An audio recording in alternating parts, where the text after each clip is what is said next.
Kaykas, introduce myself. I'm Mark Kaykas. That's good. That's it. I do tend to drift, and we'll do this. So please feel free to tell me. I'm Mark Kaykas. With Kathy Landrum and Mike Broder, we arrange some political themed activities every year in the PNC. And we are absolutely delighted to have the Honorable Claudine Schneider here today, who's got a massive resume, a really interesting background, and we're delighted to do it. Claudine was a representative for 5 consecutive terms in Rhode Island. She's been on TV, she's done documentaries, she's done film, she even worked with the King of England, King Charles, on production. Multiple awards and recommendations, etc. I'm going to let Claudine talk to her own resume, because she'll do far more justice to that. She's also, very interestingly, the founders of an organisation called Republicans for Integrity. Again, I'll let Claudine talk to that rather than myself. So in terms of format, we're going to spend most of the time talking through a couple of themed questions we've set up. We're going to spend about an hour doing that and give a chance to kind of listen to Claudine and give her insights and share her views on a lot of issues. That will take about an hour. We do have question cards and pens. Robin here has question cards and pens. So if you have questions, please jot it down so you don't forget the theme or the context of the question. And what we'll do is we'll have a fairly extensive Q&A session at the end. Claudine actually welcomes questions. She's used to talking to large audiences, not always as friendly as this audience, probably. That's for sure. So before I go too further, what I'd like to do is hand over to Claudine to essentially give a little bit of background on yourself, essentially who you are, and all the amazing things you've done. Okay. If you can do that. And I'm going to stand Feel free. so I can see everybody in the back there. So if any other folks come in, there are some seats, miss, right up front here. Come on. Come have a seat. That's Kathy Landrum on the floor. All right, Kathy, organizer. Well, welcome everybody from any part of the country that you are from. We hope that you're excited to be here in Boulder. I am not a native, but I will give you more insight about that. There are some good seats right up front here, so we're just getting started. Come on down, as they say. So, I do want to start when I was born. No, that's all right. I do want to share a little bit about my background because I think it's relevant to who I have become at this moment in time. Both of my parents were in World War II. My father was in the U.S. Army. My mother was part of the Belgian underground. She and her family were hiding Jews. They were hiding American soldiers. I grew up, as much as I hated it, hearing stories from my mother about what the war was like, and she and her mother would put a sheet over their heads and go out in the snow looking for food. So these kinds of stories left an imprint on me.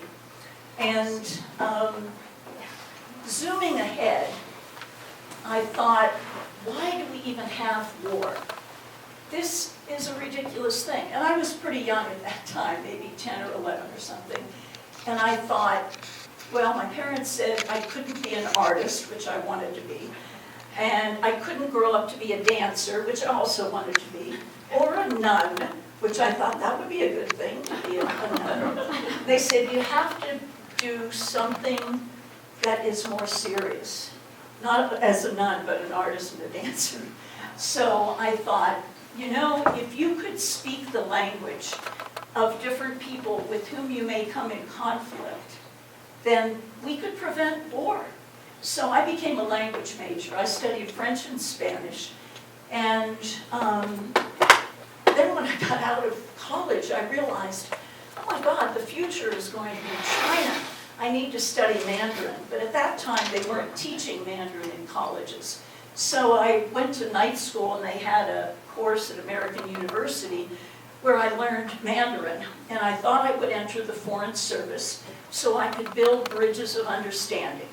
That was my mission, my purpose at the time, to prevent war and to build community among all people. Well, all was well. I was waiting to hear back from the Foreign Service.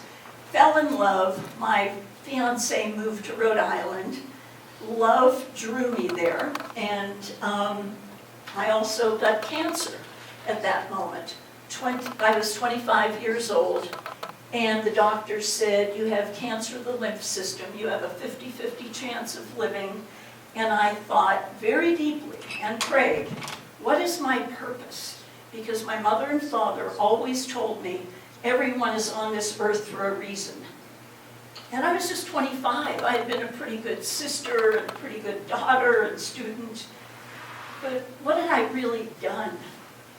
And I thought, well, not much of anything. So I was asking, I had a regular mantra, what is my purpose? Help me to make this life worthwhile, whatever amount I have left. 1 month, 2 months, a year, I don't know. So I also, I think, was born an optimist because I thought, well, if they say 50-50, I'm going to err on the side of 50% chance of living. So I carried that optimism with me. And one day, my new husband comes home and he says, I think you should run for Congress. Well, I was still buzzed out from radiation treatment, and it's like, you gotta be kidding me, man. I have no interest in politics. And he said, no, I think you'd be really good. And the next thing I know, 2 other people that I hardly knew said the same thing. And I thought, really? Is this what I'm supposed to do? And I thought, you know, if I were to do this, my opponent has an 80% approval rating. So clearly, the chances of my winning are slim, and people usually run because they intend to win. But I thought maybe my purpose is to run a different kind of campaign, to run a clean, honest, transparent campaign, something outside the box. And then I also thought, well, they hardly ever talk about some of the other issues that are really important. So I'm going to talk about all these different issues, which I did. And I remember I had a strategic plan to go to each of the newspapers. We had about 20 local papers in my district at the time. Speak from my heart, tell them why I was running, etc. And the reaction I got was, surely you jest. First of all, you have no experience. You have no money. You are a woman, God forbid, and you are in a district where the registration is 15 Democrats to every Republican. Well, when my husband and I moved to Rhode Island, we paid attention to what was going on and realized, oh my gosh, all of these Democrats are about as corrupt as you can get. And we thought, whatever they are, we're going to be the opposite. So we registered as Republicans. We thought, oh, the party of Abraham Lincoln, the party of Teddy Roosevelt, taking care of the environment, etc. So that was fine. Then I get to Washington, and I ran the first time on fumes and unbelievable volunteerism. I cannot believe the number of people that came forward that worked for me, and I'm still in touch with many of them 30 years later, but I lost 48% of them with 48% of the vote. And I decided, you know, if I run another time, I'll probably win.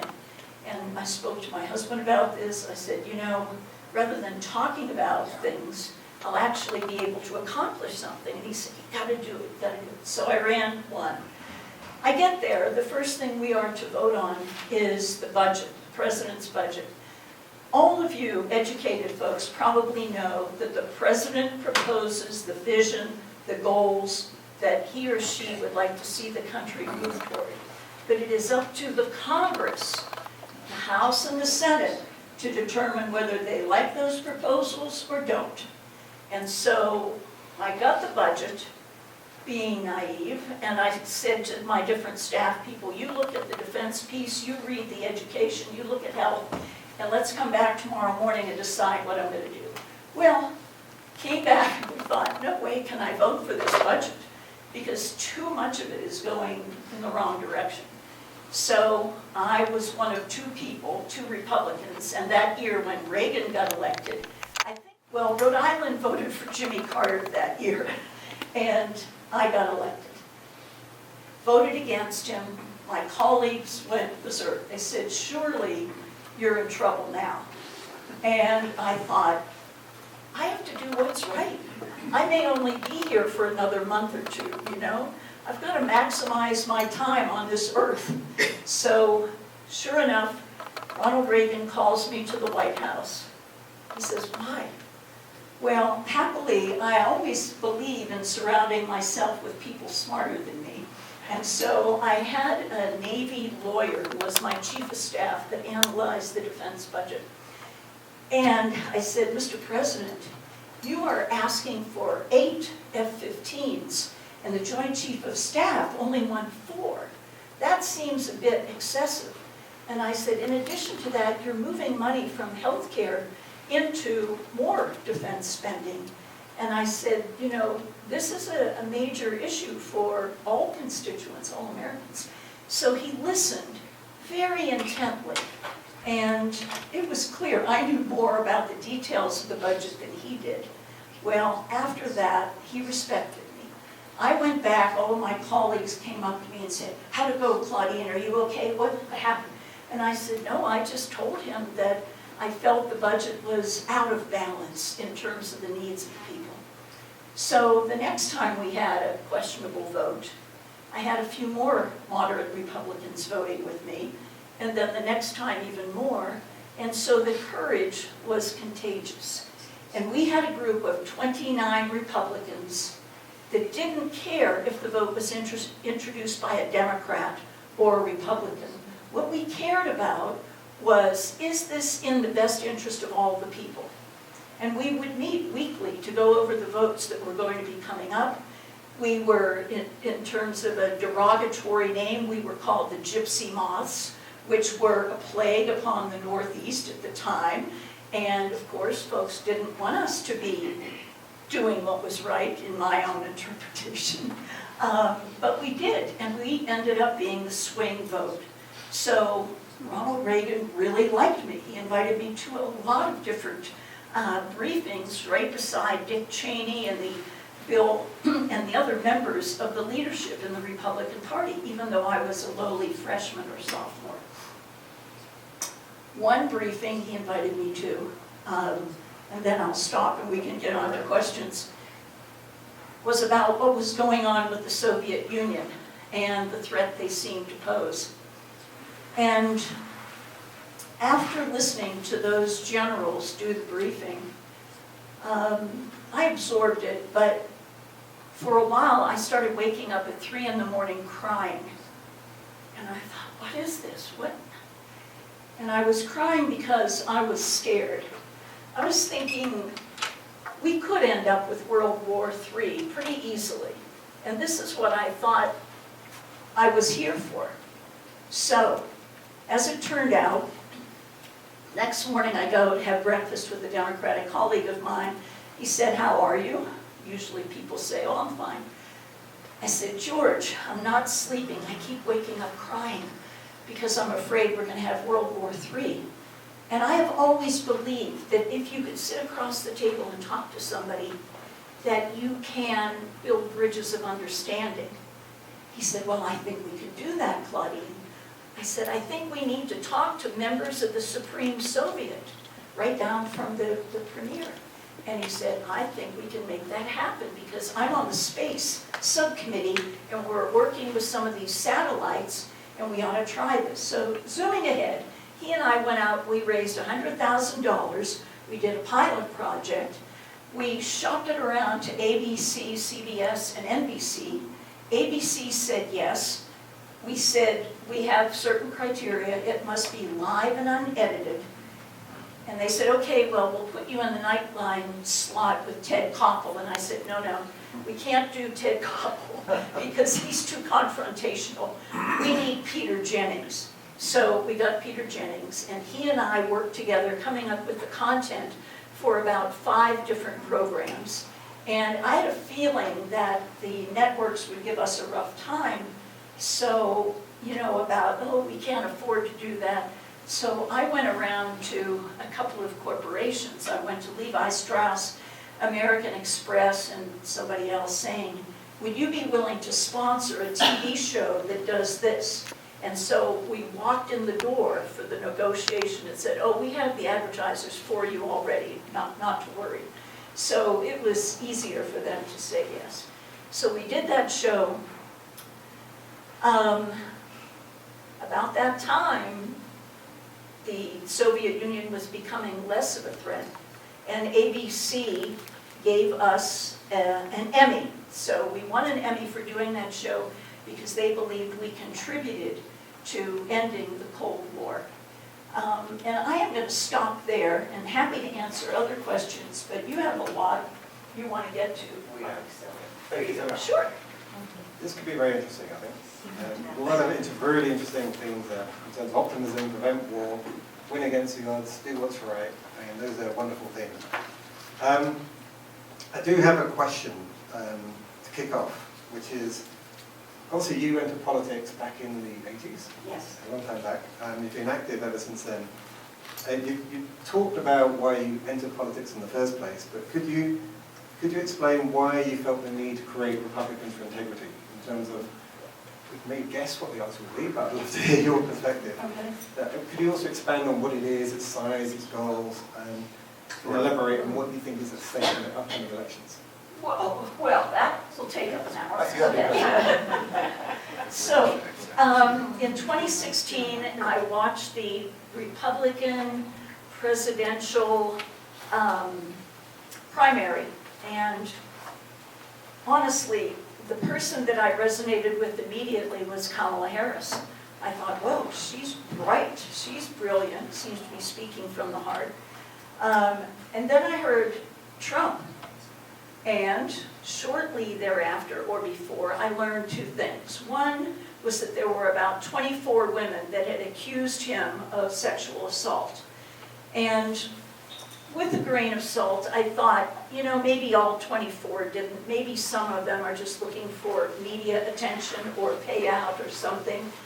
But even if two of them had honestly felt that there had been a sexual assault, that's enough for me. That was one element in my decision making. The second element was, oh my gosh, the man has declared bankruptcy 6 times. My dad was a small business owner and made it through, you know, community challenges, et cetera, et cetera.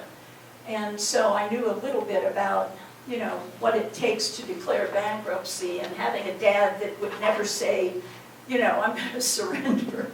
I thought, wait a minute, what this is really telling me is that he was not paying his employees, he did not pay his business partners, he was taking advantage of his colleagues, and that didn't sit right with me.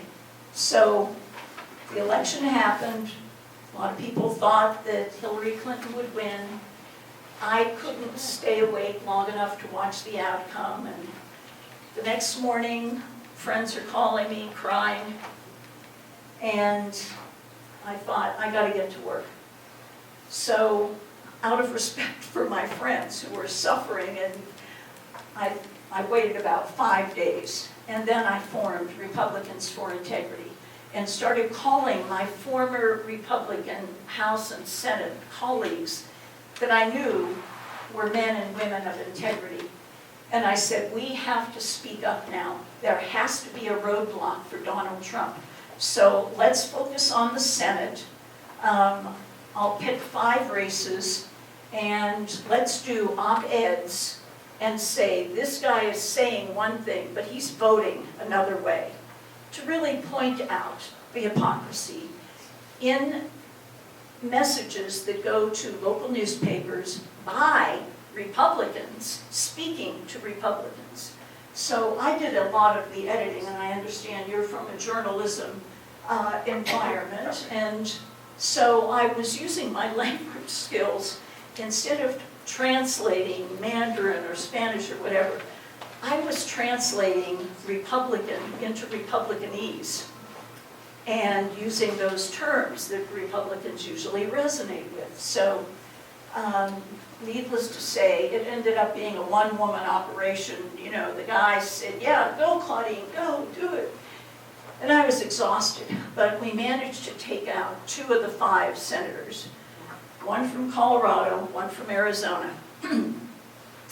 And after that, I went back to my other work in climate, and then I realized this guy is not stopping, Donald Trump is not stopping, and a colleague from Pennsylvania said that I didn't know. He had served much later than me. He said, Claudine, you think we ought to organize in support of Biden?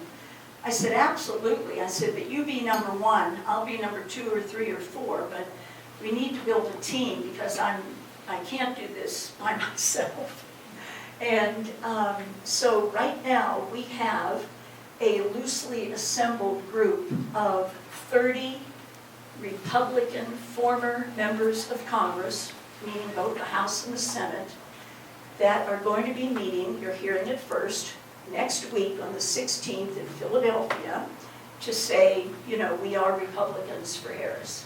You've already heard from Dick Cheney and Liz Cheney, but there are many more of us that we just don't happen to, you know, have the high profile.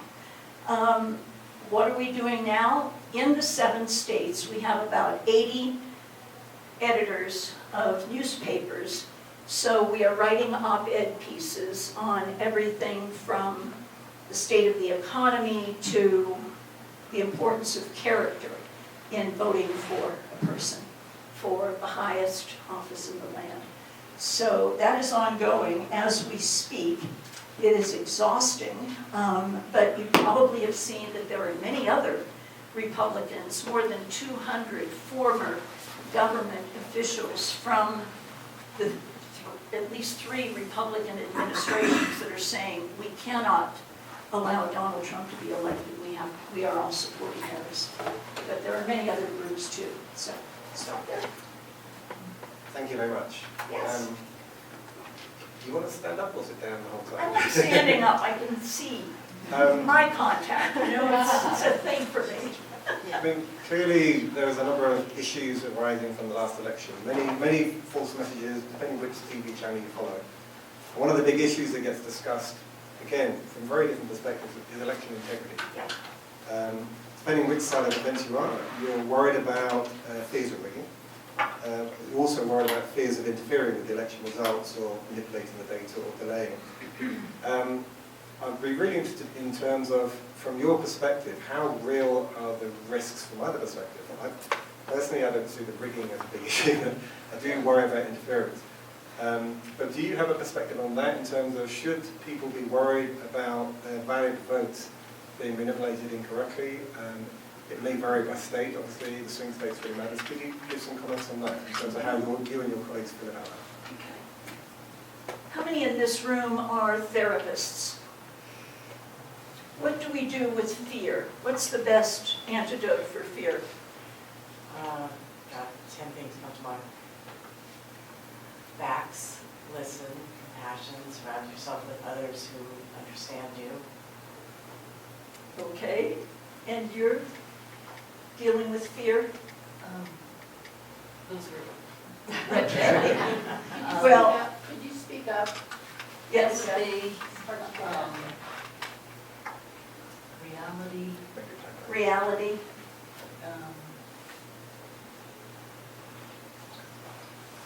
Love.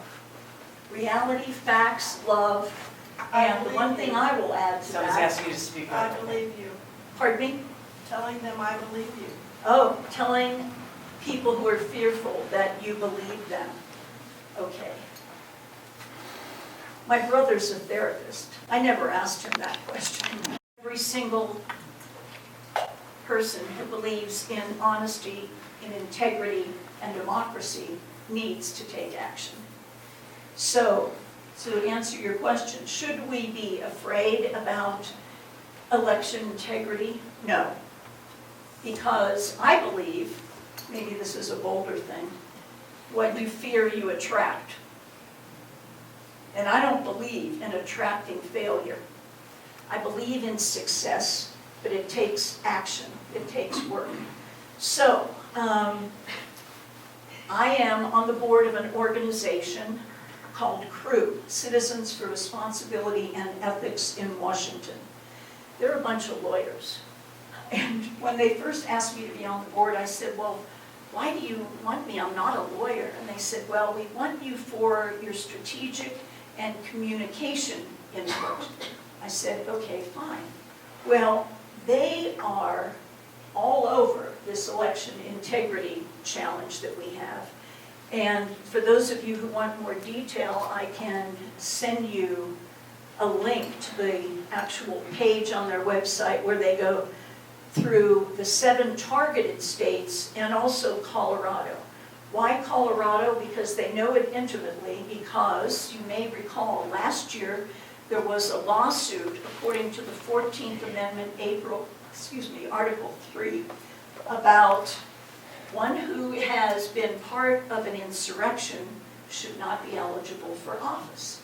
Well, Crew was behind that, even though we needed, in order to have standing, Colorado lawyers. And I was one of the 6 plaintiffs. And needless to say, I sat in that courtroom here in Denver, in the district court, and then in this, I did not go to this Colorado Supreme Court, but I did go to the U.S. Supreme Court when they finally heard the case, which, to my way of thinking, since I care about listening, I don't think they heard the arguments at all.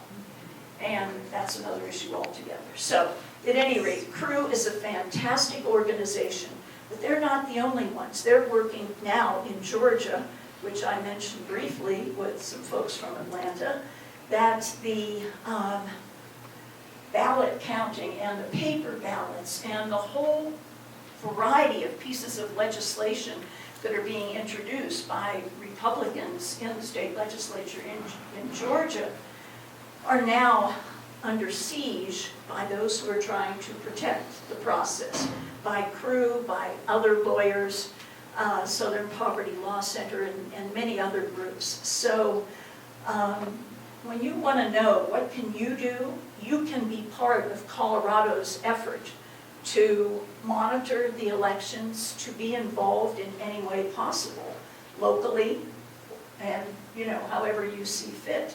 In addition to that, you can give money to those organizations that are doing this, because trust me, they are on the front lines. They are working night and day.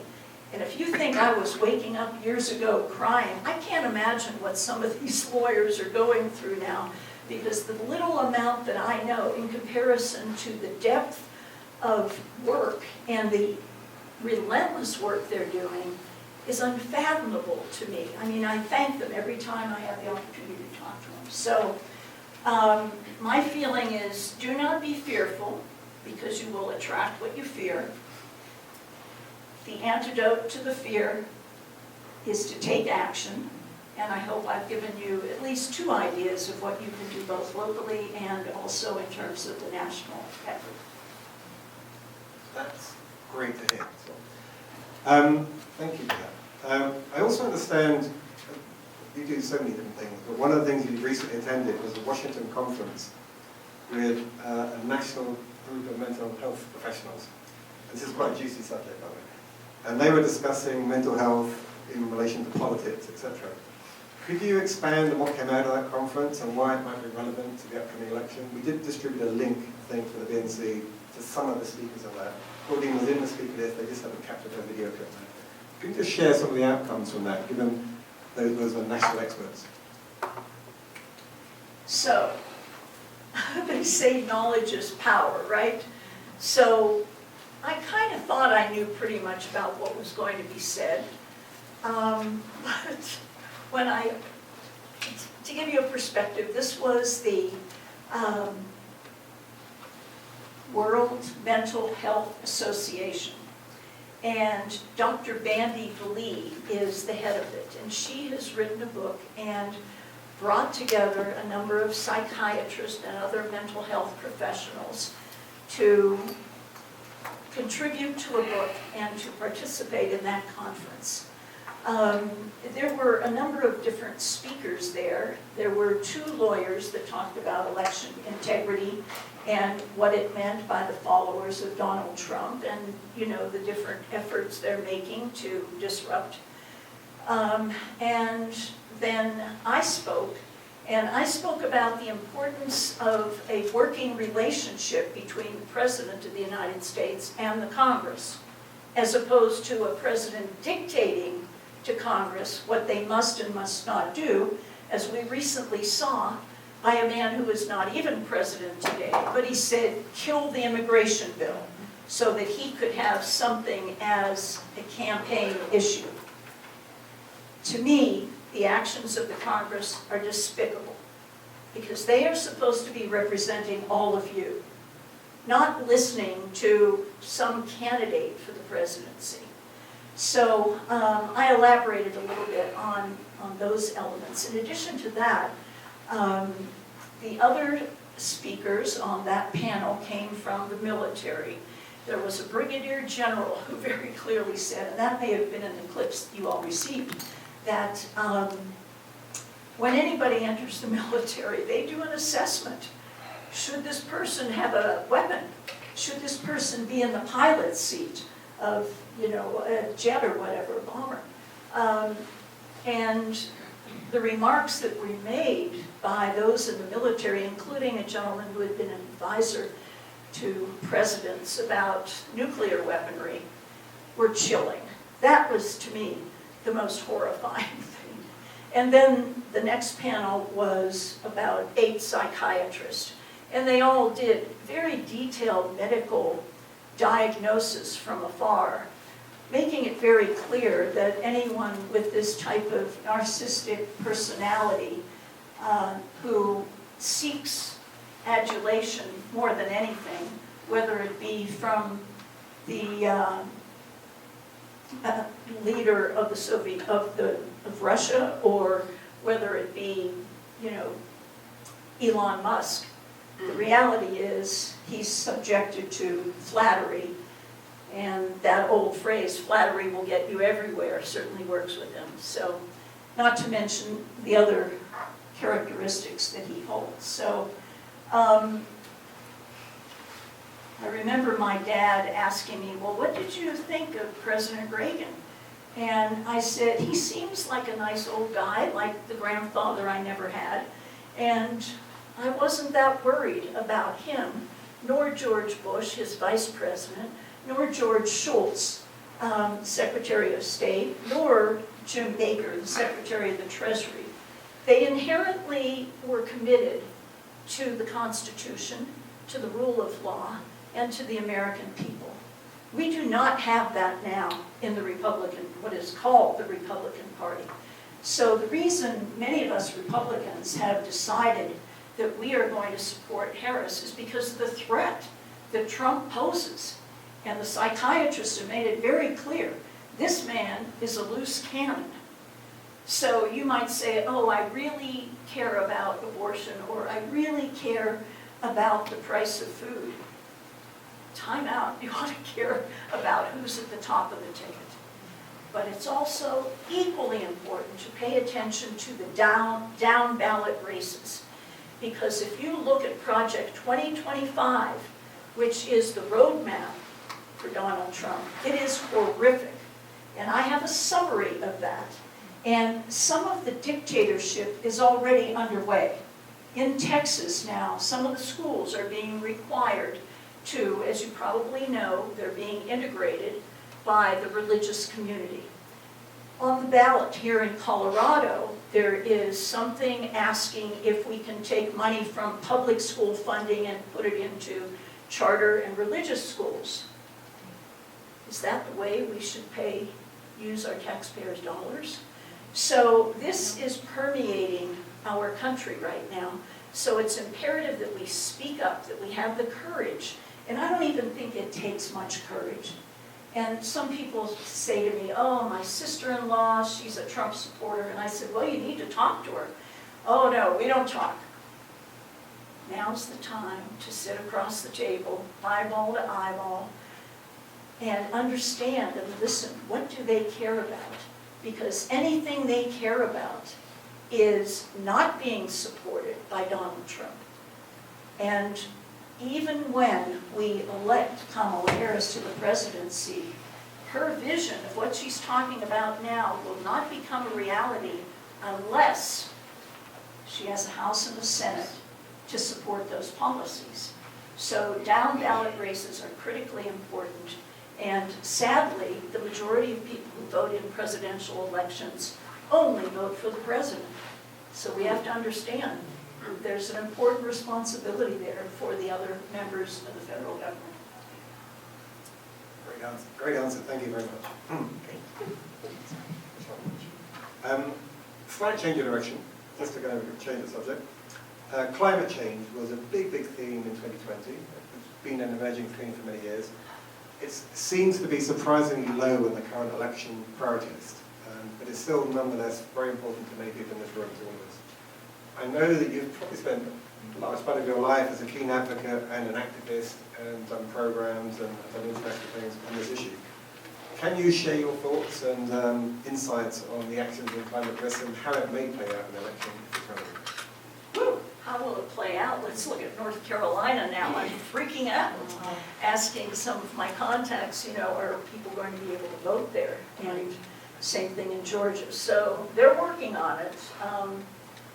But so is the opposition. So we've got to be very vigilant and actively engaged. I served for the 10 years that I was in Congress on the Science, Research, and Technology Committee.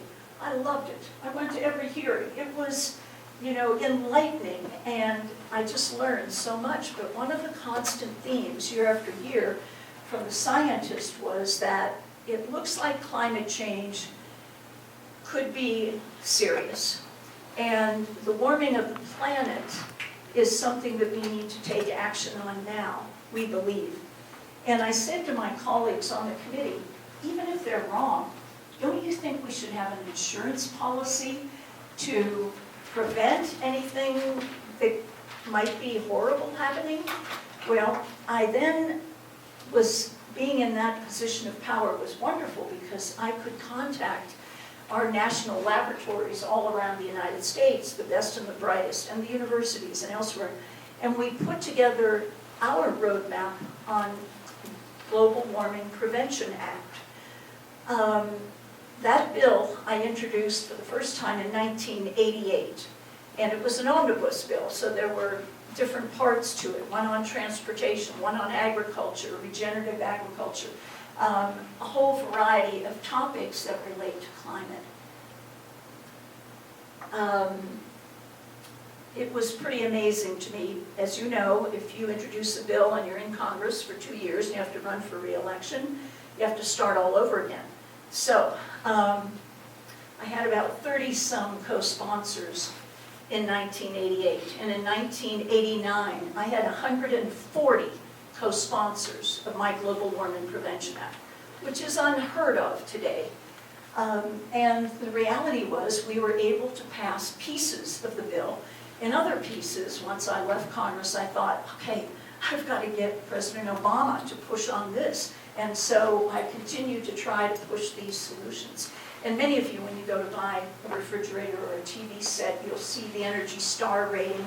Well, that was my appliance efficiency standards, which were the first in the world and were a model for other countries around the world. And that has saved consumers many, many dollars, and needless to say, saved the environment substantially too. So, after introducing that legislation, I was asked to teach leadership at Harvard, which I did, but while there, 2 gentlemen, businessmen from Massachusetts approached me and they said, Claudine, we want to start an energy business. We don't want to do it without you. I said, okay, but you know I have no business experience. And then I thought to myself, well, I have no government experience either. So never had a job in which I had experience. So they said, yeah, but we want you anyway. And I said, well, what are we doing? They said, energy efficiency and renewables. I said, where are we doing it? I mean, wasn't even sophisticated enough to say, well, what is our market? I said, where are we doing this? And they said, here in Massachusetts, where we have contacts, we're established. And you're going to do energy efficiency and renewables. So I said, let me sleep on it. Intuitively, I knew that it wouldn't work. So I had the audacity to come back to them the next day, and I said, I'm really flattered that you asked me to join you, but I don't think it's going to be successful, and isn't the purpose of business to make money and, in this case, change the world? And they said, yes. And I said, well, if we do it here in Massachusetts, first of all, nobody gets the value proposition for energy efficiency. They don't understand the dollars that can be saved and the environment protected with energy efficiency. And secondly, most people now, and this was in the 1990s, most people think that renewables are just a fringe technology. So I said, we should do this somewhere like Central or South America. I said, what? And I said, well, we could go to the president of one of those countries where they have, many of the presidents in South American countries have studied at Harvard, Yale, Berkeley, wherever. We could explain to them how to leapfrog the fossil fuel economy. And they said, oh yeah, we like that. So I did the market research, but I also decided in the evenings I would attend a class doing business with Latin America. I met a guy, I said, hey, you have a business, could we retrofit it in Costa Rica? He said, sure. So we did. We saved him 63% of his energy bill. And all of the other businesses said, me too, me too, me too. We were launched. And the guy that I had met then became our joint venture partner. Then he became president of Costa Rica. And we had a 10-year exit strategy and enabled me to buy some property here in Colorado, which my ultimate goal was to move out here because of the three major labs, the NOAA, NCAR, National Center for Atmospheric Research, and the National Renewable Energy Lab. And I thought, okay, I am going to be an interpreter for the scientists who don't know how to speak English. And with all due respect, I had been married to a scientist for many years, so I know about those communication skills and the need for translation.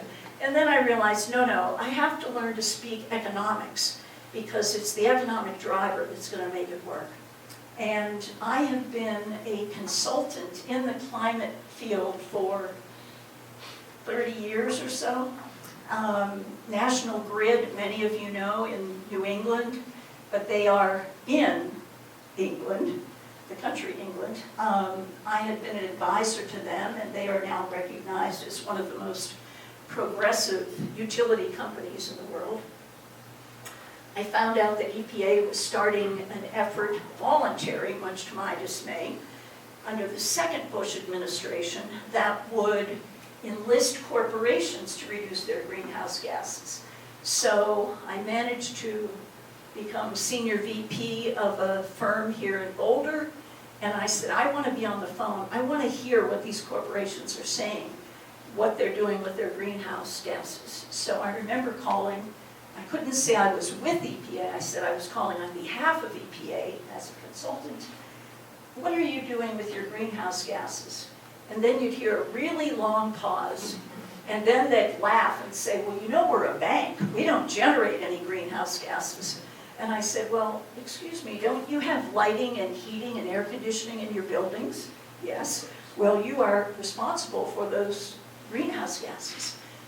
I managed to enlist 50 corporations, everybody from Bank of America, Wells Fargo, HSBC, various pharmaceutical companies, Target, Staples. So I put together my own little strategic plan of getting consumer-facing corporations, utilities, banks, et cetera, et cetera. And then I thought, 50 companies, that's enough notches in my belt. I'll move on to the next consulting gig. So I have been working in this area, holding the hand, once again, acting as communicator or educator as to how you can move to being more responsible participants in this world, on this planet. And it's been, yes, frustrating that we are where we are today. But what is even more frustrating is that the Republican Party has said that climate is a hoax. Much to the dismay of many of us, because when you look at the economic costs of crises management versus prevention, which we could have done years ago, but because of the emergence of Republicans who are being financed by the fossil fuel industry, follow the money. Follow the money. Same thing with the NRA.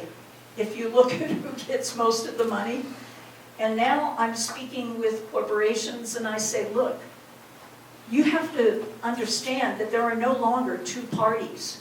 There is the Democratic Party and the cult. And we Republicans are ready to rebuild the Republican Party once we can remove the cult from positions of power. And that's going to require your money. And then the answer is often, well, we give to both parties. No. Giving to both parties is no longer tenable. And so, to whatever degree any of you have influence in those sectors or any sectors, please use them. I have more information. Always happy to give you more details. So I have a brief follow-up question on the climate issues. Yeah. Again, I hear what you say, and it's very, very useful data, very powerful. One of the questions is, what I haven't heard is if Kamala Harris becomes the new president, Yeah. what her plans might be. It's been a very low priority issue on the election vote for many, many reasons. Do you have any insight into how the Democrats might approach the issue differently from the Republicans? Maybe some quick comment on that. Well, how the Democrats will approach it differently than the Republicans. The Republicans have made it very clear that they will defund our three agencies here. I delved into those details. 32,000 jobs are at risk in Colorado alone in those three laboratories.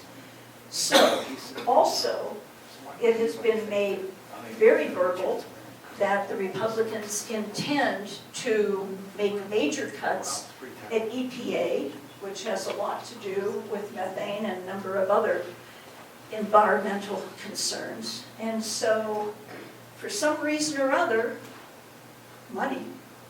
Republicans have become anti-climate. I mean, I was just asked to write an article for the Environmental Law Review.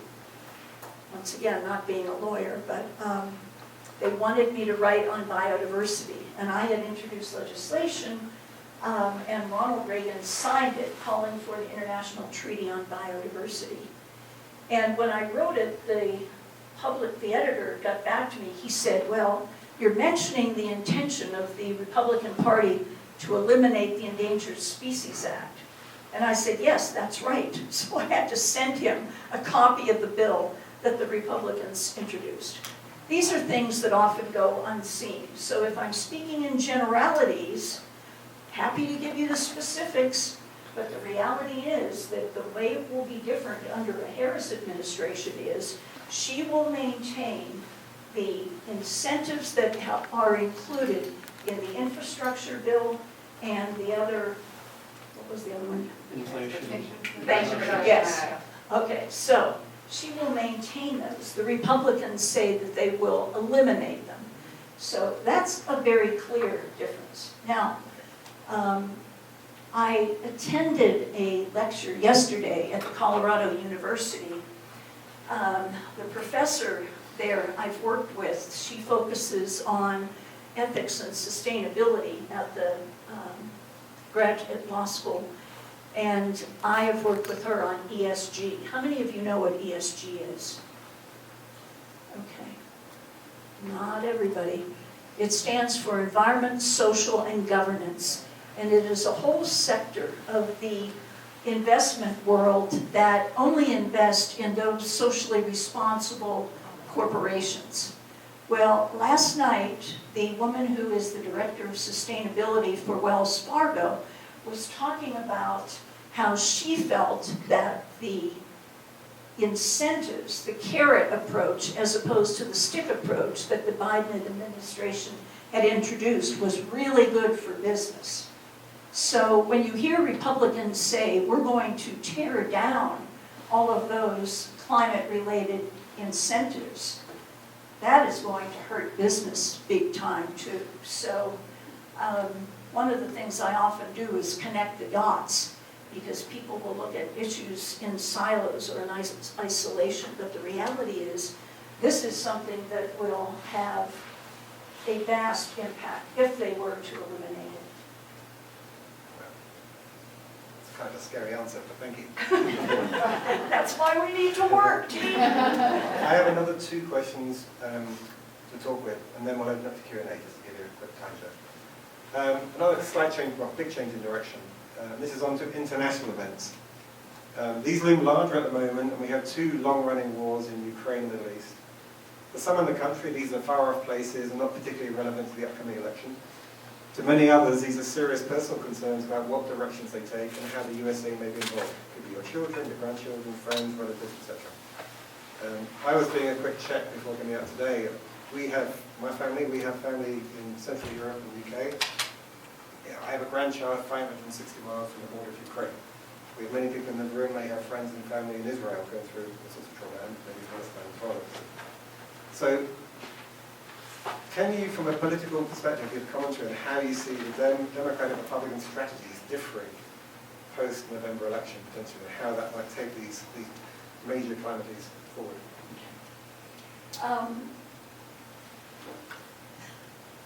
It's not such an easy question. Yeah, really, looking into my crystal ball, I think that I don't see any humane, realistic option other than to continue to support the war in Ukraine and push for whatever settlement we can possibly hope for. But the reality is that I believe that the president will, she has made it very clear publicly that she will support Ukraine. Donald Trump has said very clearly, Putin can do whatever the hell he wants to do. This is terrifying. And what was also terrifying was when I first heard that he had had a meeting with Putin and there was no one else in the room. That's unheard of in government. That just doesn't happen. And now more recently it's disclosed that he has been on the phone with Putin 7 times. That's even more frustrating. And then also the CIA has recently divulged that there is Russian interference in the electoral process on social media. And that was on 60 Minutes. You can check that out. It was quite a concerning segment that they sponsored. So with Donald Trump, all bets are off. He's a loose cannon. And the same thing with the Middle East. I have no idea, and I don't think anybody else does either. But you probably also know that all of his military, CIA, Homeland Security, and others have made it very clear that supporting Trump is a danger to our nation. And I will tell you, 2 of my friends that I served with in the House, Dan Coates and Porter Goss, I have asked them to be part of our group of Republicans, and many others too. I won't name other names, they're all folks you know. But they said no because they're afraid of the violence. They're afraid for their families. They're afraid that their business will lose work, lose, customers or whatever. That's a reality. And I won't even begin to tell you about the security they had for me when I was a plaintiff for the lawsuit here in Colorado. It is unfortunate. So what will Kamala Harris do? I think she's going to follow the same path that President Biden has with the Ukraine. And in terms of the Middle East, you've probably seen some of the comments that Joe Biden has made publicly. I mean, I understand how he's losing his mind with Netanyahu. And I understand that, he's our ally. And for anybody other than the President of the United States, our hands are kind of tied unless we can build citizen-to-citizen relationships some way or other. But even the citizens of Israel are going bonkers against Netanyahu. So that country is divided in what should happen. So since it is a foreign affairs issue, there's only so much Americans can do. We need to get our own house in order ASAP so that we can maintain integrity and believability around the world. Okay, thank you. Okay, my final question, so if you have questions in a few minutes, we'll open it up to the audience. And this is the final question, which is more about, given you've been active in many dimensions over the last 30, 40 years. Please, I I'm don't over wanna 40 put it years down. old. Quite a long time. And it's an impressive range of different subjects you've engaged in, all very important issues to many, many people. How would you actively encourage people in this room to engage in political issues? You know, what actions make a difference in terms of big action, small action? I know many people in the room actually do take action, but I'm interested in your perspective on the power of the individual to contribute to the future. Unbelievable power. We should never underestimate the power of one. And thankfully, my parents instilled that in me, that one person could make a difference. And then when you start moving, as I did when I first voted against Ronald Reagan, the other people see you and they say, oh, okay, I'll come along with you. And why don't you? And you join us, you know. And so it only takes one person to start a movement. So here locally, you could participate in the get out the vote effort by your party. Or not, depending on your party affiliation. Oh, did I really say that? Shame on me. So, you know, working with the party, they can give you the specifics of what needs to be done. We're still working on supposedly changing minds. It's hard for me to believe that people are still undecided, or maybe they're just faking it. It's also hard for me to believe that this is a... Planned Parenthood is one that comes to mind. They are, you know, requesting support. They're requesting all different kinds of things, signing amicus briefs, participating in various letters to the editor, but really speaking up. And in addition to that, all of those other organizations, like I mentioned, Crew, what can I say? I'm just awed by how successful they are and how hard working they are. So this is an opportunity, if you're not on the front lines, you can at least give money so that they can pay additional supporters to do what needs to be done to monitor the find people of courage. Thank them, appreciate them, let them know that you're with them, that they are not alone. And all of you could be writing letters to the editor. Absolutely valuable. And all the facts are out there in the, you know, on the internet. And last but not least, here's something that kind of surprised me. Two of my friends mentioned that one had a goddaughter and the other one had a niece that said they didn't know if they were going to vote or not. And of course, I had to restrain myself for a moment. And I said, so what did you say? And they said, well, I don't know yet. And I said, well, what do they care about? Ask me, I'll help you with the data, you know, whether it's from Project 2025 or what's already happening in terms of a dictatorship in many of the states where they are banning books, where they are taking the word climate out of all public documents. There's a lot of information out there. So take nobody for granted. Check in with your children, with your grandchildren, with your friends, with your neighbors. And I know that your first inclination now is that the media has really continued to drum in that we're a divided nation. Let's fake them out. Let's show them we're not that divided, that we can reach out and talk to family members. But first, listen. Never communicate that you think they're stupid for not agreeing with you, but listen to them and then ask questions and provide them with facts. And let them know that Fox News and the other media outlets and Facebook and social media, they are not contributing to the stability of democracy. They're contributing to the downfall of our democracy. So find out where they get their information, and if you can, sort of steer them toward the mainstream of ABC, CBS, New York Times, Washington Post, whatever. But I don't listen to Fox and I don't listen to MSNBC. I'm strictly straight down the middle. And I think that they provide sufficient data on what's going on. Great. Great, thank you. Thank you very much for that. I've come to the end of my section, so I'm about to open up to the audience. I do have one question that's come in. So I encourage you to ask questions. You don't get this opportunity very often to speak with someone of this experience. So Can I ask a question before you read that one? I'd like to see a show of hands of how many of you have ever met with your senator. Okay. How many of you have ever met with your congressman? Oh, I'm so... Yay! Yeah. Oh, good, good, good. All right. Very important.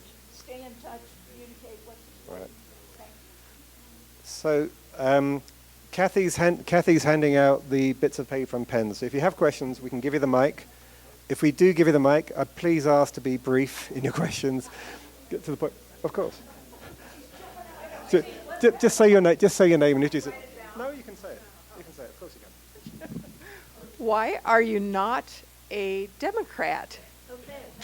That's a pretty good question. So there's your microphone. Okay.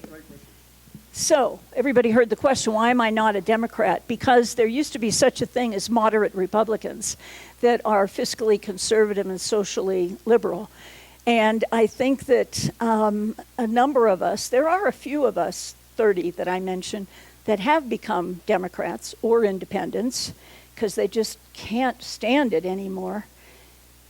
But for my part, I believe in a two-party system. I'm not going to vote for any Republicans. So that's what counts, how I vote.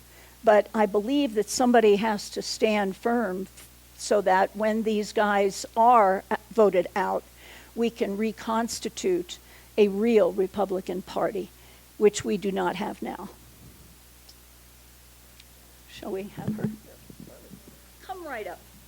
Well, I think one question probably all of us continually grapple with is how almost half of the United States citizens can support a criminal, a rapist, a liar. It's so obviously incompetent, with all the top people coming out who worked for him saying he's not competent, with many Republicans coming out saying don't vote for him, with leading, popular figures in Taylor Swift and all these folks, don't vote for him. They still, it's like nothing changes. And I'm curious, since you've dealt with voters, we are obviously in a bubble, but how can you explain so many people liking this man?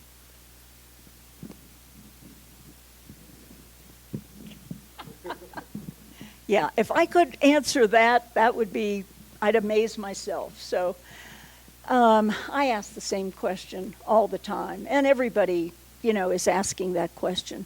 So if I were to guess, I would say two things.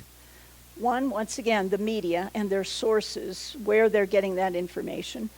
And also, people like to be entertained. If you aren't entertained by knowledge, by information, you're entertained by outrageousness. I mean, I think that's why we have so many stupid reality shows on television these days. Do I like to see housewives of New Jersey or whatever fighting? Are you kidding me? Why is that even on the air? But some people look at Trump and they find him entertaining. But I don't know, maybe somebody in the audience has a better answer. I think that's one of the things. And then the other thing is the evangelicals. He supported them first time around. Their attitude is, we can forgive anything under any circumstances and anybody. I find that hard to believe. And there is an organization now that I am working in partnership with. Sometimes they push our op-eds out. Sometimes we push theirs out. It's called Evangelicals for Democracy. I'm also aligned with the veterans organizations, and most of the veterans are like, are you kidding me? This man has no respect for the military, no respect for veterans, living or dead. How could anyone possibly support him? So, I really think a number of the folks that spoke at that conference in Washington, D.C., one in particular had been in a cult. and he had been a Moonie. You all remember the Moonies from way back when? And he said, I was a general in the Moonies. I was enlisting people into the Moonies. And he said, and then I got out, and now he is a therapist helping other people get out of cults. He claims that the folks that are just going along to get along are in a cult. And he can break it down very analytically, which I won't do for you now, but I think there's something to that. And even Nancy Pelosi said long ago, this is a cult, it's not a party. So, yeah, not sure. Yeah. I'm going to ask one of these questions we've been given, but please keep the other ones coming. You've actually just answered one of them, which was, how can we fight a cult? I mean, you've said we are fighting a cult, but you didn't say how to fight the cult. Are there any, given the entrenched positions, are there any techniques for fighting that? I mean, can you do it within your family, you do it within organizations, but can you? You got it, Mark. You do it within your family, one-on-one, with love, coming from a place of love. I love you, but I want to understand what it is you see in him. And take that in, and then ask another question, because the minute you build rapport, I think you're already halfway down the road. And so listening with an open heart, I believe, is critical. I have also, there's a group called Leaving MAGA, believe it or not. And the gentleman is from Florida, and I'm in touch with him if you want his email address. But I'm also probably having coffee on Sunday with a gentleman from Colorado who has been part of the Oath Keepers. He's written a book. It's in the library here. I don't, unfortunately, recall the name of it. But I called him recently because he testified before the January 6th committee. And he said, it's bad, folks. This is a dangerous, grouping of people, the Proud Boys, the Oath Keepers. And so I asked him to write an op-ed piece. It's going to be in the Erie, Pennsylvania local newspaper. And I said to my volunteer who's helping me, let's get this in Nevada and Arizona. And Nevada said, well, we need to have a local author of it. So if you all have friends that might send op-eds in Nevada or Arizona, the other targeted states are Michigan, Wisconsin.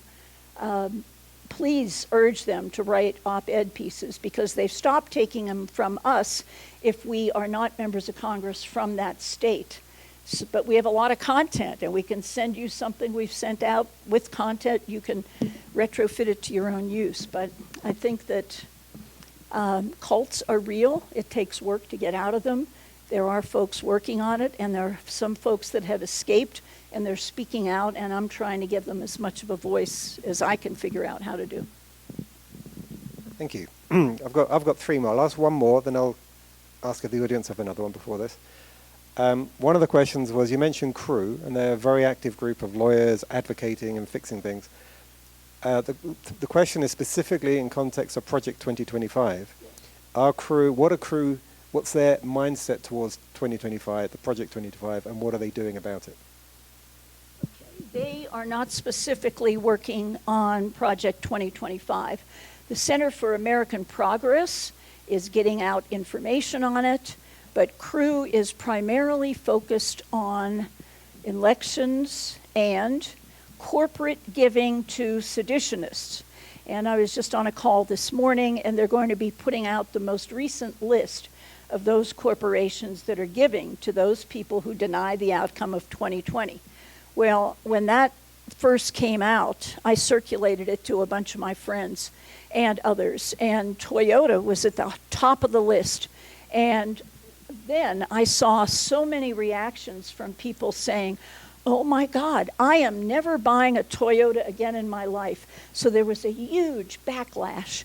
And on a more personal note, I sent it out to this one friend in particular. He said, PNC Bank, they were like the fourth largest contributor to seditionists. And I said, yeah. He said, I'm going this afternoon to withdraw my funds and go to a different bank. So knowledge is power. If you have this information, take action on it and let the corporation know why. Because, I think that these people who run the corporations, they're not stupid.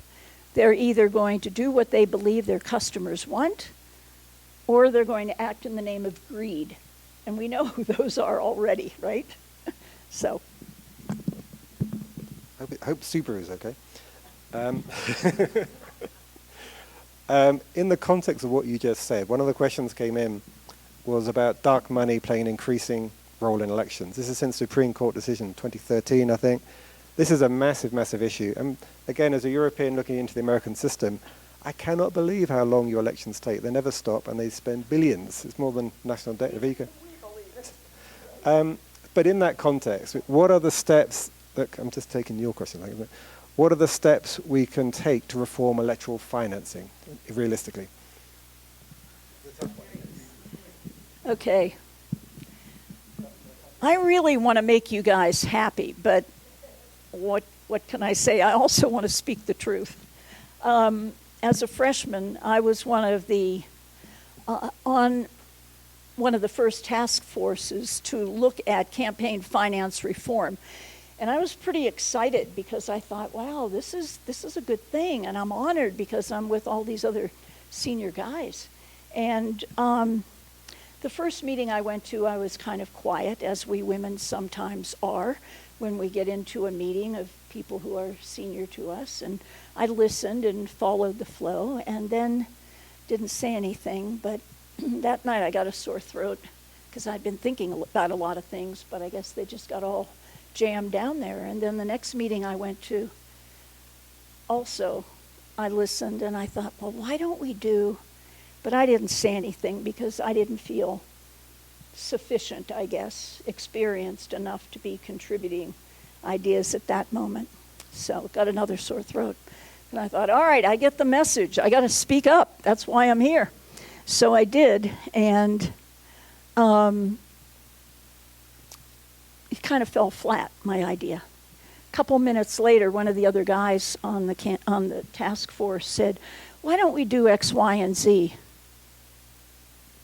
And then another colleague of mine spoke up. He said, well, Claudine just said that 10 minutes ago, and they said, yeah, we think it's a good idea. So it looked like we were moving along towards some kind of consensus because it was half Democrats, half Republicans. At a time during the 80s, we worked together, not like now, no partisanship like there is today. And in the end, the two senior members had a conversation, and then they came back to us and said, well, we're going to hold a press conference outside the door here and tell them we could not resolve anything. We couldn't come to an agreement. And I thought, what? I think we're kind of close. And I thought, I can't participate in this press conference. So I kind of slipped out. And I later asked some of my colleagues, what was that all about? And they said, well, Claudine, you got to get this. This is incumbent preservation approach. The Democrats will support the Republicans if the Republicans support the Democrats, and we do nothing because that way we can both continue to get money. Now, that was 30-some years ago. And Senator Feinstein and others have attempted to move campaign finance along. There are a number of nonprofit organizations that are working on campaign finance, but right now it's kind of dead in the water. So the best thing that you could do is lean on Joe Neguse to say, hey, you're my congressman. I want you to push for campaign finance reform and get back to me, next time you're in town. I think that citizen pushing for this would be very valuable. Other than that, it's a tough road, and I'm more focused on this election than anything right now. Are there any more audience questions? Sure.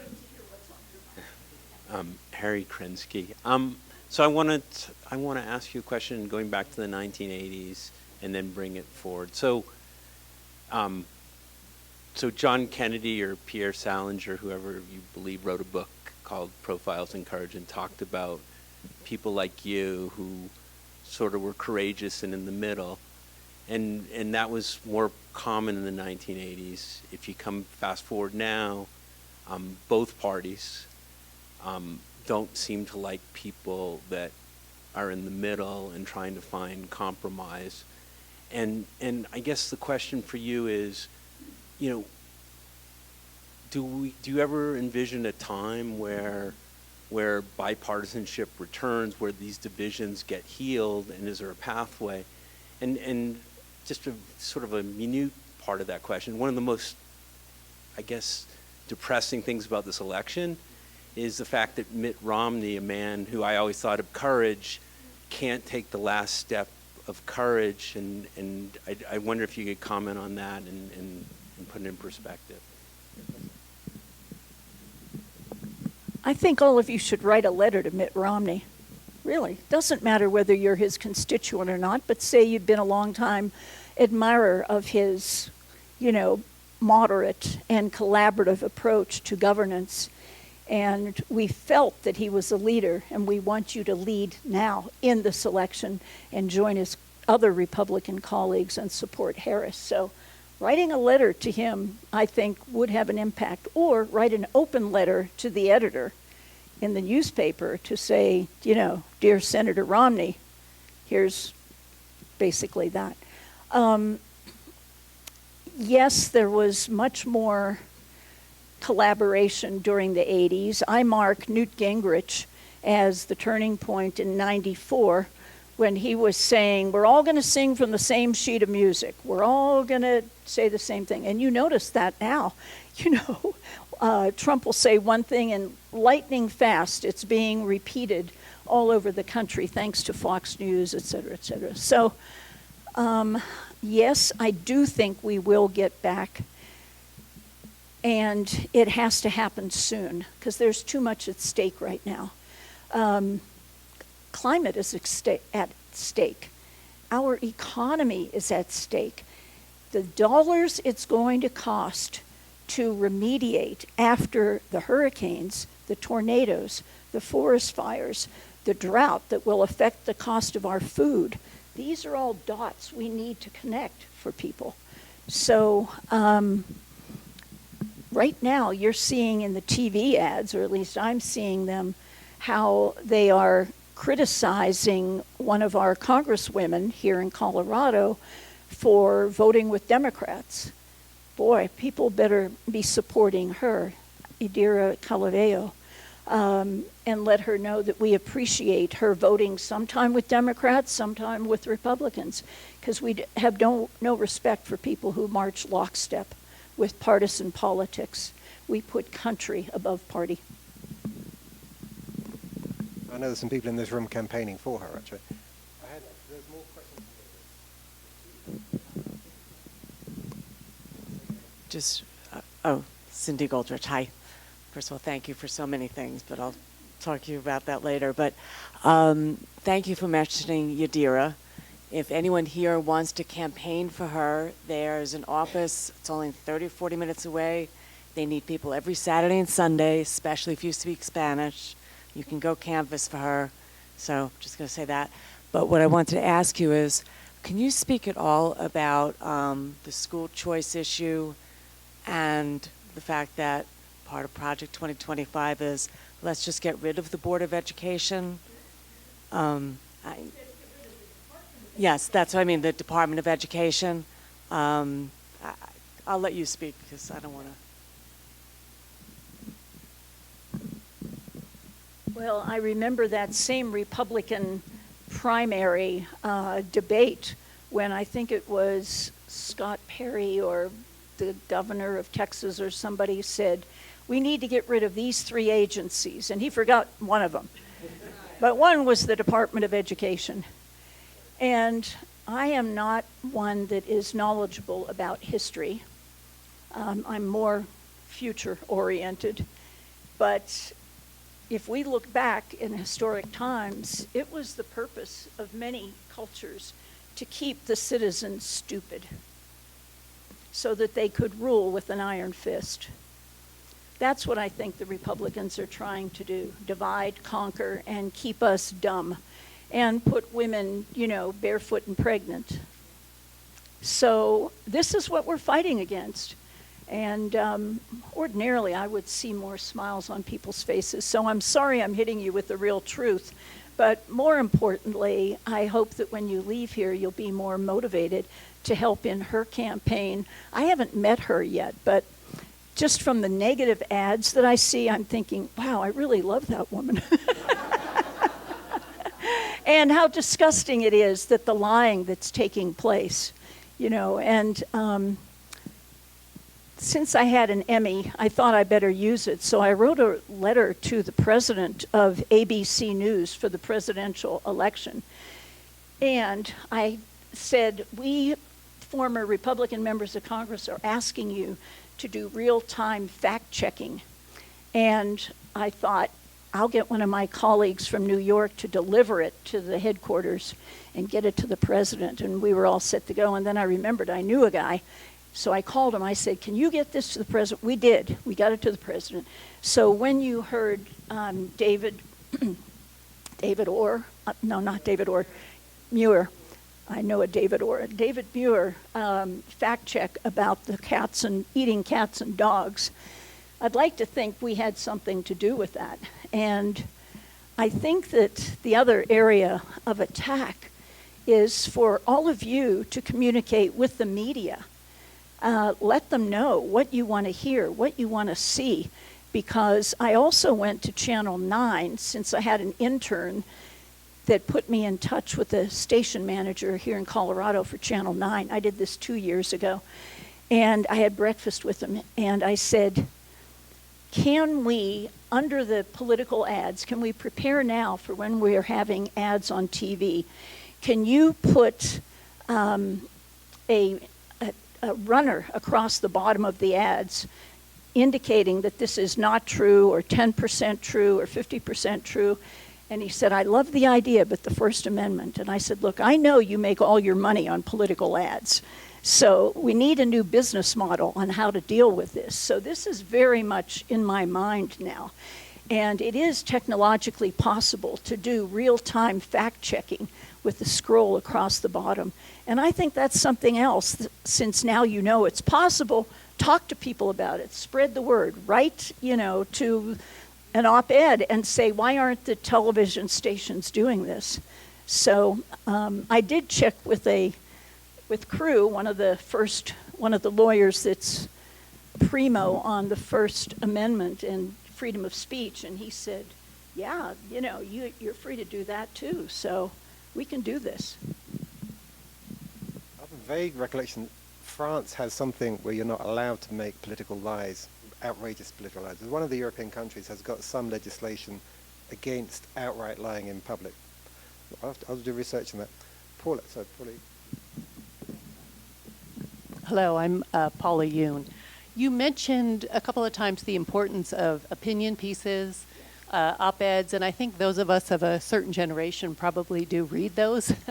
But I think the younger people now, they're getting their news from podcasters, from influencers, from social media. So how do we address those sources and confront the misinformation that is really very prevalent now?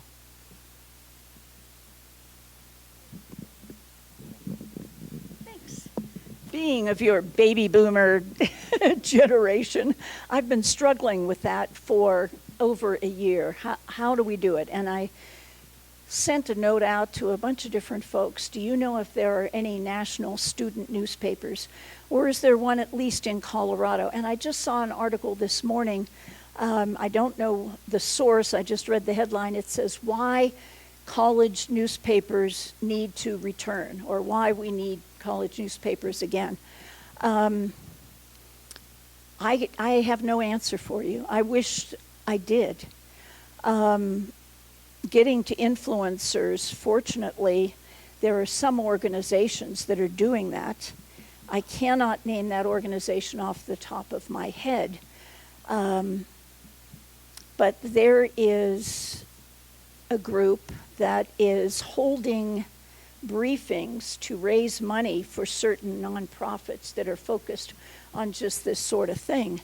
And they have a meeting coming up next week. And maybe I could send it to you, Mark, and you can send it to all of them, that you can ask, how do we reach the influencers, and what are you doing with the influencers?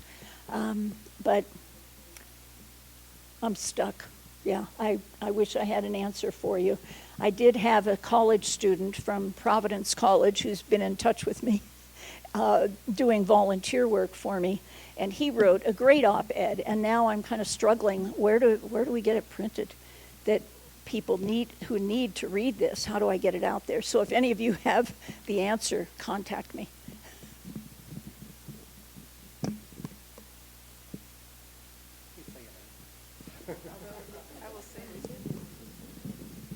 I'm Mark's wife, Dory.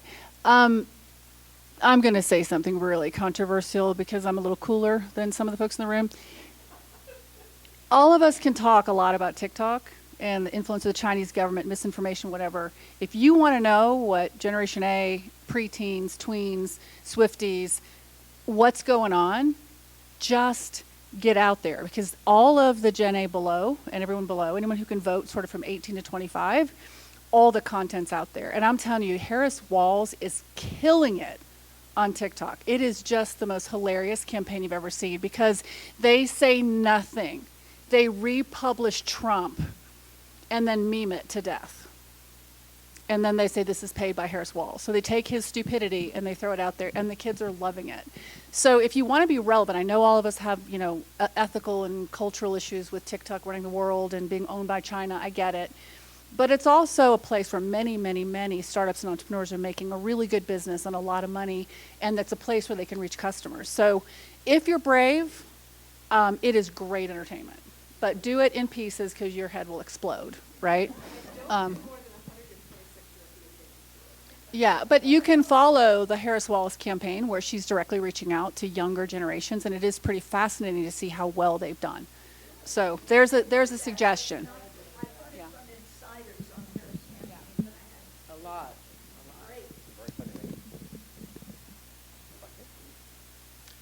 Thank you. Linda Magno. You mentioned, talking to former members of Congress and other Republicans, other people with public visibility, potential public visibility or voice, and those who, like Romney, fear for their family's safety and therefore don't want to speak out. I'm curious, since you're talking to some of these people, what they think. I mean, the short-term benefit is they can feel that their family is safe. They're not in the into the magnifying glass of Trump. But if he's elected, because they're not speaking out, do they think that they're just going to be safe and can continue to enjoy whatever level of free speech they might want to enjoy, or practicing whatever profession they practice without conceding to whatever kinds of, he'll bully anybody, as we've seen with his first term. So when you engage them about that, what is their answer to what that future? What is their answer to what the future looks like if, by not speaking out, he's elected? Where does that leave them?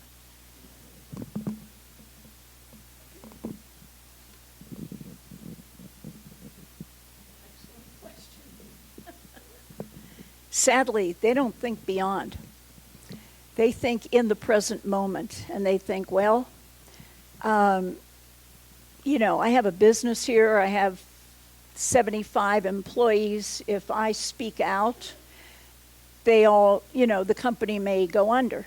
I read about some pretzel company in Pennsylvania where evidently Vance was there, and he said to the owner, I hope I can count on your vote. And the owner said, no, I'm not voting for you or Mr. Trump. Well, after that, he had 3,000 people cancel subscriptions to his pretzel company, which I think was mail order. But the good news was 7,000 people decided that they were going to buy pretzels for Christmas. So there are rewards to integrity, believe me. And I really think that the viciousness that is out there, which I want to keep communicating to the media, they're not communicating that nearly enough as far as I'm concerned to let them know that there are dangerous people out there and that this has got to stop. But they say, well, like Mitt Romney, I haven't spoken with him, but some of the others, they say, don't worry, Claudine, I'm going to vote for Trump. Excuse me, I'm going to vote for Harris. I'm just not going to be public about it because I fear for the safety of whomever. So, there are a considerable number, and people continue to be surprised. Oh, you got 30 congressmen that are Republicans? Yeah, and we have, hundreds more from the administration, and we've got psychiatrists and labor unions and veterans. Let's get with the program. So.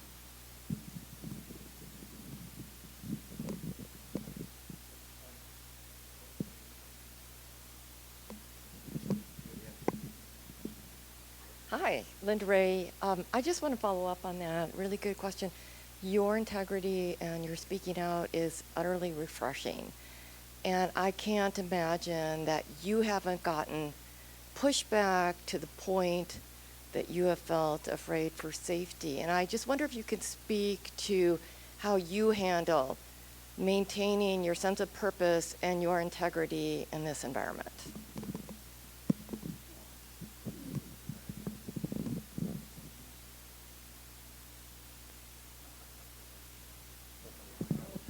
Am I reaching for my gun?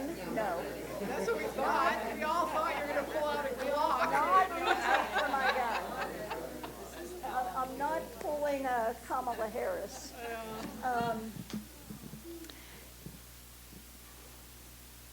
Every day I live with gratitude because I was supposed to be dead at 25, and then, there was a possibility.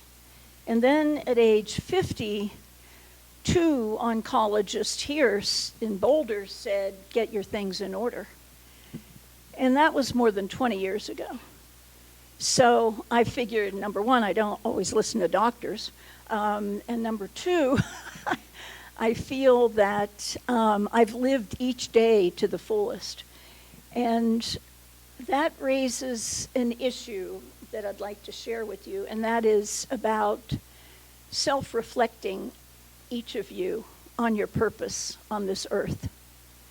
Because I met with the charming gentleman just this week. I drove down to Denver to meet him.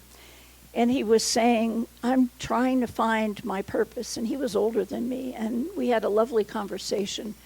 But it's my realization that too many people wait until it's too late to really figure out, why are you here? What is your contribution? What is your purpose? I think that each of us have a purpose at this particular moment in time to be part of the solution. And I, at one point, I was enlisted with 3 different speakers bureaus, and they had me running all around the world, actually speaking mostly on climate, but other things. And I'd always end my talks in a belief that I have, and that is that there are 3 kinds of people in this world. There are people who make things happen, people who let things happen, like the implication of, Mitt Romney, as the last questioner did. And then thirdly, there are the people who suddenly wake up one day and say, whoa, dude, what happened? We cannot be part of that third group.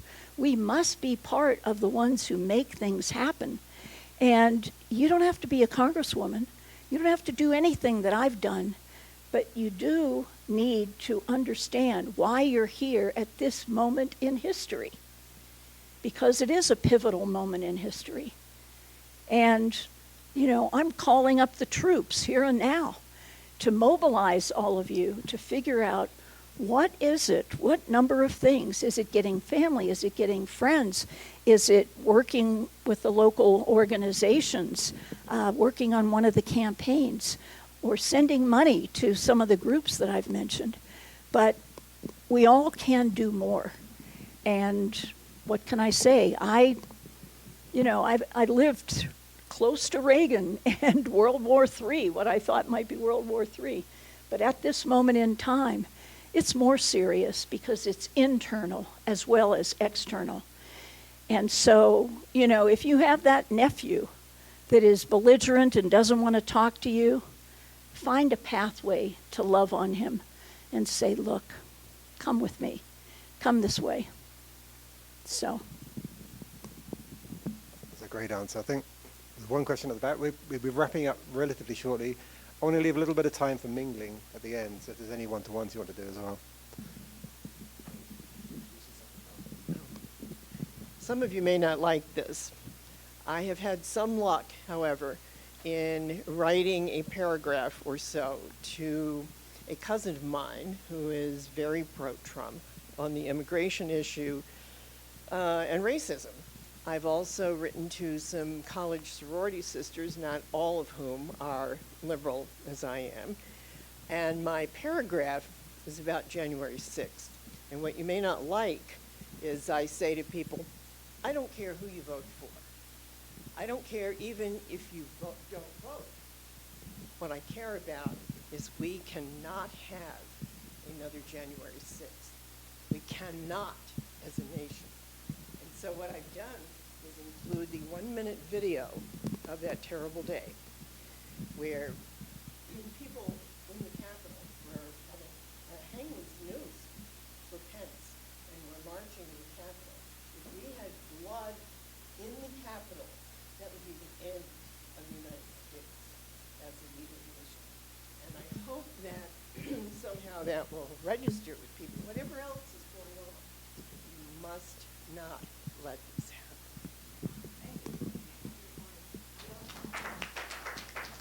Well, you're doing your part. Keep at it. And I have family on the East Coast, and so I had decided to stay after Christmas that year, and I was on Capitol Hill for January 6th. And on the 5th, I happened to walk to Trader Joe's to get some groceries, and I saw all these spooky-looking people. And I thought, whoa, was he carrying a gun? You know, but you saw them on television, and I just thought, this is weird. What's going on here? Who are they, and why are they in town? And the next day, I'm going about my work inside my basement apartment that I rented, my Airbnb. And somebody called and said, turn on the television, where are you, you know? And when it was over, I went down to the Capitol and I started crying. I mean, it was littered with garbage. And then you heard on the news how there was defecation and all sorts of horrible things inside the Capitol. And I take the responsibility of representing the people very, very seriously. This was an honor and a privilege. And so I'm maximizing that. So if I pull out my title of former Congresswoman, it's because maybe you'll listen a little more intently because I've walked in those shoes. And I served with wonderful people. The people that are there now who allow a man to dictate, to dismiss an immigration bill. And by the way, the last time we worked on immigration was in the 1980s when I was there. 90s was when Newt came around and things started shifting gradually. The last time we had tax reform was in the 1980s, and I worked with Jim Baker on that. We need tax reform badly right now, not just tax breaks and tax giveaways. We need to reform the whole system. But that requires bipartisan cooperation and people who are intent on solving problems. And that's one of the two things I always look for in a candidate is our integrity and that they're a problem solver. You know, you want to hear, how are they going to go about doing this? So I thank you for doing your part and hope you will keep at it. And actually, I got frustrated with the editors of all these papers since they're not picking up on messages from former members of Congress. You know, you don't live here, you're irrelevant. So I wrote to my college roommates and friends and high school classmates, relatives, anybody I could find, and say, hey, you live in Arizona, would you submit something along these lines? So yes, we can all do that. What I was reaching in my purse for before when you asked the question of, maintaining my own safety and such. Aside from living each day to the fullest and recognizing, if I were to be offed by somebody, I will still be grateful that I've lived this long and been able to accomplish so much and find my purpose. But I want to live long enough to see this whole horrific nightmare turn around. And I think we can. But in terms of safety, while I was a plaintiff in the lawsuit here in Colorado, Crew, who I mentioned was behind this effort, had to pay for security for all of the plaintiffs. I could not believe the death threats that came to the judge in the district court. They made posters of her face and put them up all around her home, and she got all kinds of threats. And people are constantly getting death threats. I did not, probably because I don't go on Facebook and I don't use any social media. All I do is email and LinkedIn. But they found my brother in Pittsburgh.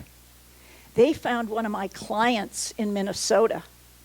Well, fortunately, my brother is pretty chill, and he's a therapist, so he just listened and kind of said, yeah, whatever, man, I hear you, and that was it. And then the fellow who is a client of mine, he called me and told me about this. And he said, you go, girl, thank you for doing that, because I hadn't mentioned to him I was a plaintiff. And he said, the fellow threatened me insofar as my business. It's called Signal Climate Analytics, so I'm still working, on climate.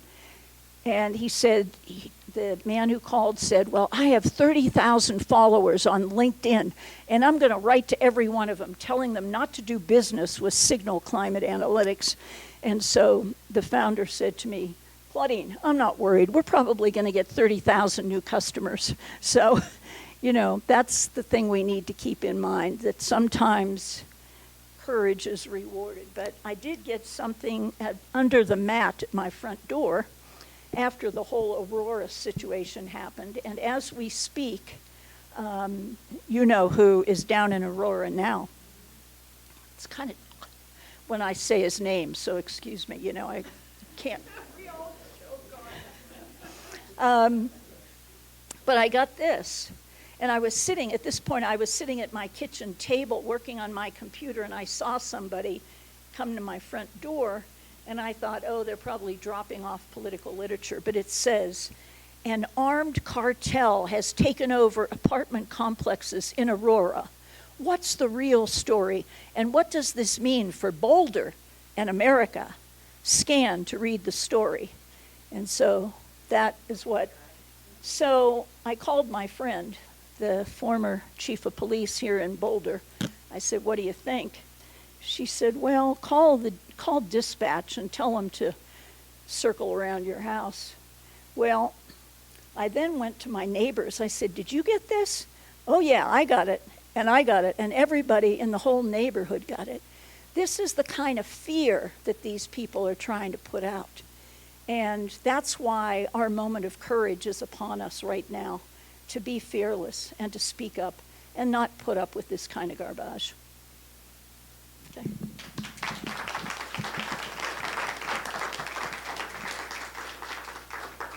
We are sadly out of time.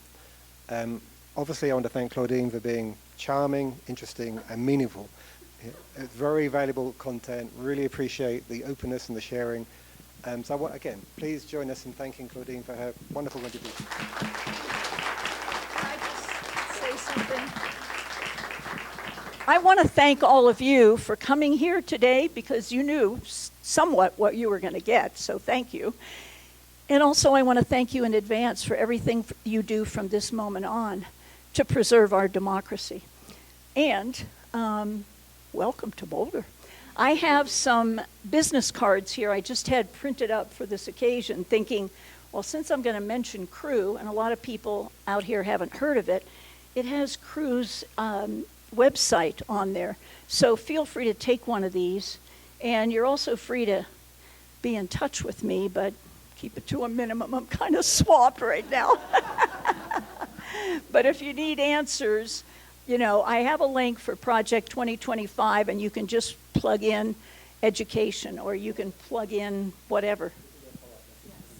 Want me to send the link? Yeah, whatever you have that you think would be relevant, send it to me, I'll send it to myself, and I'll pass it on to Kathy, and Kathy can distribute it to the group and put it on the BNC. This is also being videoed, so hopefully we can get your messaging out to a much larger audience as well. So listen, thank you so much, and thank you for the audience as well. Okay. My great pleasure, great pleasure. Thank you.